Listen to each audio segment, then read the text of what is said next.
কেউ যদি কাজে কর্মে একটু ধীর গতির হয়, আমরা কৌতুক করে বলি ঢ্যাঁড়স একটা।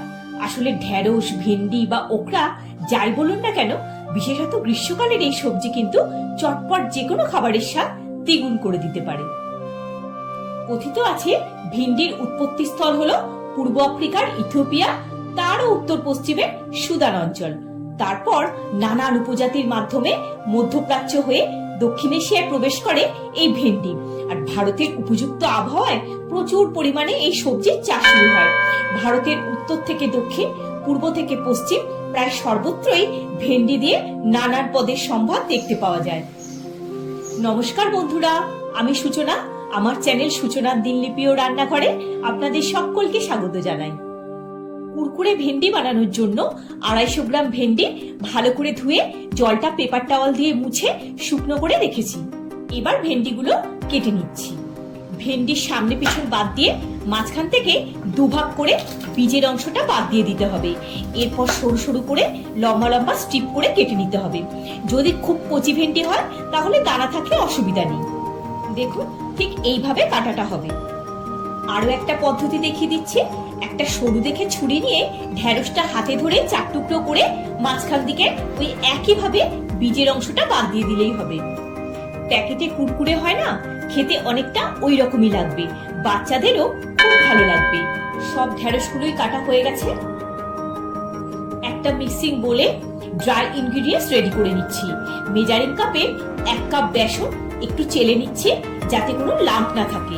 1/4 কাপ চালের গুঁড়ো, এটাও চেলে নিচ্ছি। না থাকলে কর্নফ্লাওয়ার দিতে পারেন যাতে মুচমুচে হয়। একটু মিক্স করে নিচ্ছি। গ্যাসের ফ্লেমটা অন করে কড়া বসিয়ে দিলাম। দিয়ে দিলাম পরিমাণ মতো সাদা তেল। তেলটা গরম হতে থাক। বেসন আর চালের গুঁড়োর সাথে দিয়ে দিচ্ছি 1/2 চা চামচ হলুদ গুঁড়ো, 1/2 চা চামচ লাল লঙ্কা গুঁড়ো, ঝালটা আপনারা স্বাদ মতো দেবেন, 1/2 চা চামচ ধনে গুঁড়ো, 1/4 চা চামচ জিরে গুঁড়ো, 1/4 চা চামচ কালো জিরে, 1/2 চা চামচ আমচুর পাউডার, 1 পিঞ্চ খাবার সোডা বা বেকিং সোডা দিয়ে ভালো করে মিক্স করে নিচ্ছি। এবার কেটে রাখা ভেন্ডিটা ড্রাই ইনগ্রিডিয়েন্টস এর মধ্যে দিয়ে দিলাম। আলাদা করে জল দেব না। ফ্লেভারের জন্য দিয়ে দিলাম 1 টেবিল চামচ পেঁয়াজের রস আর অল্প নুন। বাকি নুন পরে দেব। এবার হাতের সাহায্যে খুব ভালো করে মিক্স করে নেব যাতে ভেন্ডিগুলোর গায়ে খুব ভালো করে কোট হয়ে যায়। দেখুন, মশলাটা পুরো ভেন্ডির গায়ে ভালো করে কোট হয়ে গেছে। একটা বোলের উপর বড় সাইজের একটা ছাঁকনি নিয়ে নিয়েছি। তাতে ভেন্ডির কিছুটা পোর্শন নিয়ে তাতে স্বাদ মতো নুন দিয়ে চট করে গরম তেলে দিয়ে দেবো যাতে নুন থেকে জলটা ছাড়ার সময় না পায়। তেলটা খুব ভালো করে গরম হয়ে গেছে। গ্যাসের ফ্লেমটা মিডিয়ামে রেখে মুচমুচো করে ভেন্ডিগুলো ভেজে নেব।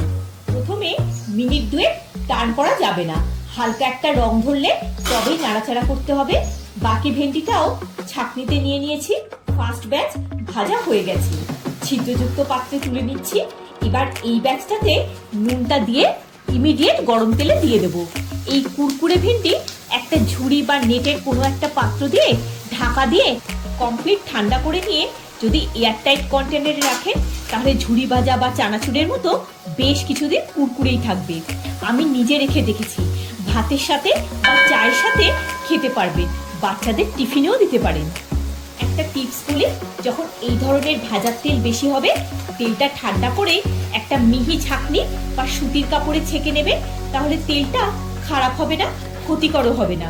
এই ব্যাচটাও ভাজা হয়ে গেছে, তুলে নিলাম। একটু চাট মশলা ও বিট নুন ছড়িয়ে ভালো করে মাখিয়ে নিলাম। আমি এটা রাজস্থান বেড়াতে গিয়ে হোটেলে কমপ্লিমেন্টারি স্টার্টার হিসেবে খেয়েছিলাম। এতটাই ভালো লেগেছিল, পরে অর্ডার করে আবার খেয়েছিলাম। সস দিয়েও খেতে পারে, দারুণ লাগবে। এবার সার্ভ করে দিচ্ছি কুরকুরে ভেন্ডি। আওয়াজটা শুনে নিশ্চয়ই বুঝতে পারছেন কতটা কুরকুরে হয়েছে। আমি আপনাদের ভেঙেও দেখিয়ে দিচ্ছি কতটা মুচমুচে হয়েছে। তাহলে আপনারা বানাচ্ছেন তো?